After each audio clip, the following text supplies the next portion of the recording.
तमें वनवासिनी हो माँ मु मना करिविनी तम स्वामीर दुखे तमें दुखी हो जा तमें व्रत पालिबा स्वामी को सहित साथी हो जा से मोर आपत्ति ना हेले मारे मो आखि आगे गोटे गेरुआ लुगा पिंधिब मु तो संभाली पारिबिनी ना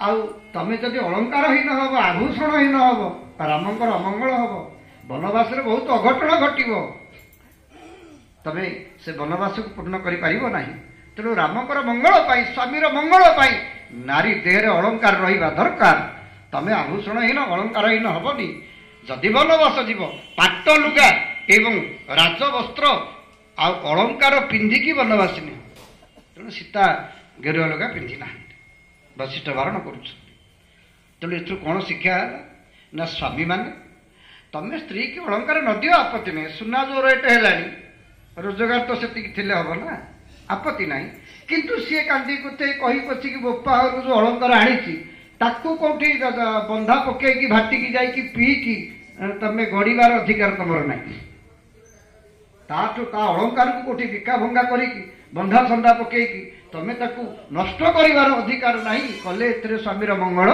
हबनी मना करा जाइछि एई अपट सिय करी नई तारण तब बसित उठी कियो निवारण श्री राम जय राम जय जय राम श्री राम जय राम जय जय राम सहचरी माने बुद्धुशुली मान सीता को राजवेश राणी वेश सजाउछंती पाट वस्त्र परिधान करी अलंकार रे माँ आभूषण रे भूषिता होती वनवास जीवे रामकर गेरुआ लुगा पिंधा देखिकी कौशल्या संभाली पारे हृदय पुओ को जाबुड़ी धरिकी विकल रे कौशल्या माँ राम कहते राम बहुरी राम कहला कही रघुवर रघुपति राम कहले मु रामलाला बोली डाकुली आगा डाकी से डाकिबा मोर आज बंद हो रघुपति रघुवर राम मु केते गेलरे आ केते आनंद रे मो पुओ को केते थर डाकुली राम राम काली ठार मु तुंडे राम नाम धरबिनी आउ ये परिणत बयस रे जो विरह दुख ताकू सही पारिबिनी राम अयोध्यार आकाश जन चतुर्दश बरस वन अयोध्यार आकाश जन चतुर्दश बरस वन गमिले तो बिना साकेत नगर गमिले तो बिना साकेत नगर कुमुदईब तुरीते क्षीण पराण धन बाबू श्रीराम रे पराण धन बाबू श्रीराम रे पराण धन अयोध्यार आकाशर जत्न समुद्र पे लिभिजीव हजिजीव राम आउ तुमर नेत्र पितुला वचन तो पीयूष बोला तुमर नेत्र पितुला वचन तो पीयूष तो नालीर धनु से मीठा भाषण तो नालीर धनु से मीठा भाषण शुणिबाकू सदा तोर से कान पराण धन बाबू श्रीराम रे पराण धन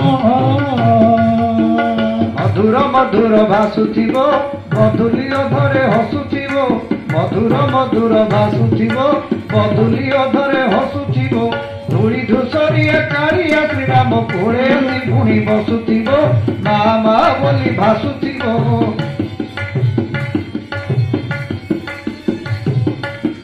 अवध शिशु श्रीराम अनिर्वचनीय ବାଲ୍ୟ ଲୀଳା ମା ମନେ ପକାଉଛନ୍ତି। ଧୂଳି ଦୂଷର ହେଇକି ଗଡ଼ି ଆସିକି ମୋ କୋଳରେ ବସୁଥିବୁ, ମୁଁ ଝାଡ଼ି ଦଉଥିବି, ତୋ ମୁଖରେ ଚୁମ୍ବନ ଦଉଥିବି, ତୁ ଦର ଖୁଣ୍ଡେ କଥା କହୁଥିବୁ, ମା ମା ବୋଲି ଡାକୁଥିବୁ।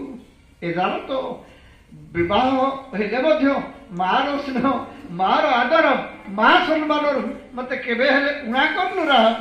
ଆଉ ତୋ ନାରୀର ଦନୁ ସେ ମିଠା ଭାଷଣ, ଯୋଉ ମଧୁର ସମ୍ଭାଷଣ, ମଧୁର ମା ଡାକ, ଆଉ ସେଟା ମୋ ଜୀବନରେ ହବନି ରା। ଆଜି ତାର ପୂର୍ଣ୍ଣଚ୍ଛେଦ ହେଲା କି? କୌଶଲ୍ୟା ମା ବିକଳରେ କାନ୍ଦୁଛନ୍ତି। ଆଉ ସୀତାଙ୍କୁ ଧରି କାନ୍ଦିଲେ। ଶାଶୁ କେମିତିଆ, ବୋହୂ କେମିତିଆ? କହିଲେ ଦୀପବତୀ ନହିଁ ତାର ନ କହୁ। ଗୋସ୍ୱାମୀ କହିଲେ ମା, ମୁଁ ଶାଶୁ ତୁ ବୋହୂ, ଗୋଟେ ଦୀପବତୀ ଜାଳିବା ପାଇଁ ଦିନେ ମୁଁ କହିଲି। ଘଟଣାଟି କ'ଣ? ଅଯୋଧ୍ୟାରେ ଗୋଟେ ଅସୁର ଉତ୍ପାତ ହେଲା, ଭୟଙ୍କର ହେଲା, ଅତିଷ୍ଠ ହେଲା। ଦଶରଥ ଯେତେ ଚେଷ୍ଟା କଲେ ଅସୁର ପ୍ରାଦୁର୍ଭାବ କମିଲାନି। ବଶିଷ୍ଠ କହୁଛନ୍ତି, କହିଲେ ପୁଣ୍ୟଶ୍ଲୋକ ଦଶରଥ, ଯଦି କୌଣସି ବୋହୂ ଗୋଟେ ଦୀପ ଜାଳିଦେବ, ତା ପ୍ରଭାବରେ ଅସୁର ଅଯୋଧ୍ୟା ଛାଡ଼ିକି ପଳେଇବ। ସୀତାଙ୍କୁ କହିଲା ପର୍ଯ୍ୟନ୍ତ କଥା ଯାଇନି। କେମିତିଆ ବୋହୂ ସିଏ ଦେଖନ୍ତୁ। ସେତିକି ଶୁଣିଦେଲେ ସାଙ୍ଗେ ସାଙ୍ଗେ ଦୀପଟିଏ ପ୍ରସ୍ତୁତ କରି ମା ବସିକି ଜାଳୁଛନ୍ତି। ଦୀପଟିଏ ଜାଳିବା କେତେ ପରିଶ୍ରମ କାମ। କିଛି ସମୟ ପରେ କୌଶଲ୍ୟା ସମ୍ଭାଳି ପାରିଲେନି, କହିଲେ ମୋ ବୋହୂକୁ କଷ୍ଟ ହବ। ସୀତାଙ୍କ ହାତ ଧରିକି ଉଠେଇ ଦେଲେ, କହିଲେ ମା ରେ, ତୋ ଅଣ୍ଟା କ'ଣ ହେଇଯିବ, କେତେ ସମୟ ବସିବୁ, ତୁ ଉଠିଯା, ମୁଁ ବସିକି ଜାଳୁଛି। ଦୀପବତୀ ନାହିଁ ତାର ନ କହୁ। ଚିନ୍ତା କରନ୍ତୁ, ଶାଶୁ କେମିତିଆ, ବୋହୂ କେମିତିଆ। କୌଶଲ୍ୟା ସୀତାଙ୍କ ପାଇଁ ଦୁଃଖ କରୁଛନ୍ତି। ଆଉ ସେଭଳି ବୋହୂ ଶାଶୁ ପାଇଁ ଦୁଃଖ କରିବନି? କିଭଳିଆ ଶାଶୁ ସିଏ। ତେଣୁ ଆମେ ଶିଖିଲେ କ'ଣ ନା, ଦୀପର ଜ୍ୟୋତି ପରମ ବ୍ରହ୍ମଙ୍କ ସ୍ୱରୂପ। ଦୀପଂ ଜ୍ୟୋତି ପରମ ବ୍ରହ୍ମଂ ଦୀପଂ ଜ୍ୟୋତି ଜନାର୍ଦ୍ଦନ। ସନ୍ଧ୍ୟା ସମୟରେ ଘରେ ଗୋଟେ ଦୀପ ଜାଳିବା ଦରକାର। ମା ମାନେ ଏ କଥାକୁ ଅବଧାର୍ଯ୍ୟ କର, ଏକୁ ମାନିବ। ଘରେ ପ୍ରଦୀପ ପ୍ରଜ୍ୱଳନ କଲେ ଘରର ଅଶୁଭ ଶକ୍ତି ଦୂର ହେବ, ନକାରାତ୍ମକ ଶକ୍ତି ଊର୍ଜା ନଷ୍ଟ ହୋଇ ସକାରାତ୍ମକ ଭାବନା ଦୂର ହେବ। ଆସୁରିକ ଶକ୍ତି, ଆସୁରିକ ପ୍ରଭାବ ଘରେ କିଛି ପଡ଼ିବ ନାହିଁ। ପ୍ରଦୀପ ପ୍ରଜ୍ୱଳନ କରିବା ଦରକାର। କିନ୍ତୁ ଏବେ ଧର୍ମ ବଳ କ'ଣ? ଘରର ଗୋଟେ ଧର୍ମ ବଳ ରହିବା ଦରକାର। ସନ୍ଧ୍ୟାବେଳେ ଦ୍ୱାର ବନ୍ଧରେ ସନ୍ଧ୍ୟା ବଳିତାଟେ ଥୋଇବା ଦରକାର। ଏବେ ମା ଝିଅ ଉଭୟ ବସିକି ମୋବାଇଲ ଦେଖୁଛି। ଭଲ ସିରିଏଲ ପଡ଼ିଲେ ସନ୍ଧ୍ୟା ବେଳ ହେଲେ ମା ଝିଅକୁ କହୁଛି ତୁ ଜାମ ଟିକେ ଥୋଇଦେବୁ। ମାନେ ଇଚ୍ଛା ଶକ୍ତି କମିଗଲାଣି। ଝିଅ କହୁଛୁ ତୁ ଯାଉ, ଭଲ ସିରିଏଲ ଦେଖୁଛି। ଅଭାବ ଧର୍ମ ବଳ ଆମର କମି ଯାଉଛି। କୌଶଲ୍ୟା କହୁଛନ୍ତି, କହିଲେ ଦୀପବତୀ ନାହିଁ ତାର ନ କହୁ। ଶାଶୁ ଆଉ ବୋହୂର ସମ୍ପର୍କ କେମିତି ଥିଲା, ଯାହା ରାମାୟଣରେ ବର୍ଣ୍ଣନା ହେଇଛି ସେଇଟା ଅଭାବ। ସନ୍ଧ୍ୟାବେଳେ ମୋର ମନେ ପଡ଼େ ଶାଶୁ ବୁଢ଼ୀ ଗୋଟେ ଲଣ୍ଠନ ଠେଙ୍ଗାଟିଏ ଧରିକି ପୋଖରୀ ଆଡ଼େ ଗାଡ଼ି ଆଡ଼େ ଯାଉଛି। ଦିଅଣ୍ଡା ଦଣ୍ଡାବାଳୁଙ୍କା ପୋଖରୀ ଧରୁଥିଲେ, ବାଟରେ ବୁଢ଼ୀକି ଦେଖିଲେ, କହିଲେ ମାଉସୀ ଏ ଅନ୍ଧାରରେ ବାଡ଼ି ଆଉ ଲଣ୍ଠନ ଧରି କୁଆଡ଼େ ଯାଉଛି? ନା ସେ ଉଦଣ୍ଡି ବୋହୂ ଉତ୍ପାତ ଆଉ ସହି ହେବ ନା। ହେଲେ ଏବେ କରିବୁ କ'ଣ? ନା ଆଉ ଉପାୟ କ'ଣ? ଆତ୍ମହତ୍ୟା କରିଦେବି, ମରିଯିବି, ଆଉ କେତେ ସହିବି। ତାର ଉଦ୍ଧତାଲି, ତାର ଯୋଉ କଦର୍ଯ୍ୟ ବ୍ୟବହାର ମୁଁ ଆଉ ସହିପାରିବିନି, ଆଜି ଆତ୍ମହତ୍ୟା କରିବି।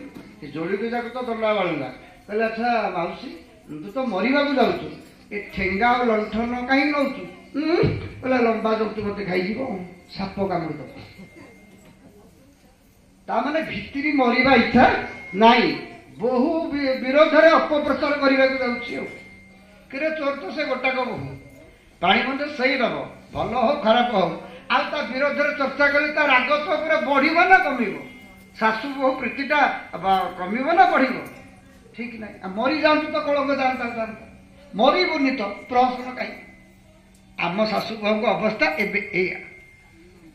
ତେଣୁ ଯୋଉ ପରିବାରରେ ବୋହୂ ଶାଶୁକୁ ନିଜ ମା ଭଳିଆ ଜ୍ଞାନ କରିବ, ମା ବୋଲି ଚିନ୍ତା କରିବ, ଯେମିତି ମା କେତେବେଳେ ତାଗିଦ କଲେ, ତିରସ୍କାର କଲେ, ଟାଣ କଥା କଲେ ଝିଅ ସମ୍ଭାଳୁଛୁ କି ନାହିଁ?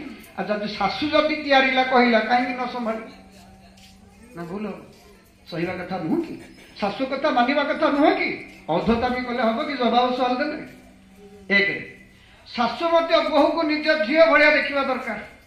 ନିଜ ଝିଅ ଯଦି ଦୋଷ କଲା, ମା ତ କେଡ଼େ ସୁନ୍ଦର ଘୋଡ଼େଇ ଦଉଛି, ମାଡ଼ି ବସୁ ସାଙ୍ଗେ ସାଙ୍ଗେ, ଝିଅ ସପକ୍ଷରେ ଠିଆ ହଉଛି। ବୋହୂ ଯଦି କ'ଣ ଟିକେ ଭୁଲ ଭାଲ ଦୋଷ କରିଦେଲା, ତାକୁ କ'ଣ ଶାଶୁ ସହିବା କଥା ନୁହଁ କି? ଆଜି ଆମ ପରିବାରରେ ବିପର୍ଯ୍ୟୟ କାହିଁକି? ପରିବାର ନଷ୍ଟ ହଉଛି କାହିଁକି? ଏଇଥିପାଇଁ ଶାଶୁ ବୋହୂକୁ ନିଜ ଝିଅ ଭଳିଆ ଦେଖୁନି କି ବୋହୂ ବି ଶାଶୁକୁ ନିଜ ମା ଭଳିଆ ଜ୍ଞାନ କରୁନି, ଯୋଉଥିପାଇଁ ପରିବାରରେ ଅଶାନ୍ତି ସୃଷ୍ଟି ହଉଛି। ଇଏ କୌଶଲ୍ୟା ସୀତାଙ୍କର କଥା। କୌଶଲ୍ୟା କାନ୍ଦିଲେ କହିଲେ, ମା ତୁ ବୋହୂ ମୋ ଶାଶୁ, ମୁଁ ସାମାନ୍ୟ ଛୋଟିଆ କାମଟେ ମଧ୍ୟ ତତେ କରେଇ ଦେଇନି କେବେ। ବନ ରାଜ୍ୟରେ ଏତେ କଷ୍ଟରେ କେମିତି ଦିନ କାଟ